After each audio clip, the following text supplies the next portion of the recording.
السلام علیکم ورحمۃ اللہ وبرکاتہ۔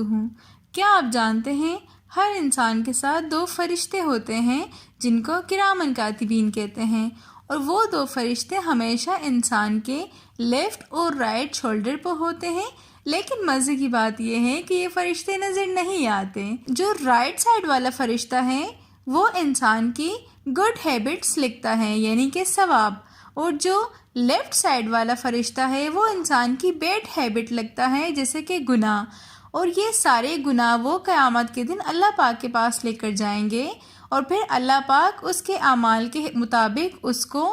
جزا دیں گے۔ جس کو اس کا اعمال نامہ سیدھے ہاتھ میں یعنی کہ رائٹ ہینڈ میں دیا جائے گا وہ کامیاب ہو جائے گا اور وہ جنت میں چلا جائے گا، اور جس کو لیفٹ ہینڈ میں دیا جائے گا یعنی کہ الٹے ہاتھ میں، وہ ناکامیاب ہو جائے گا، وہ فیل ہوگا اور وہ جہنم میں جائے گا۔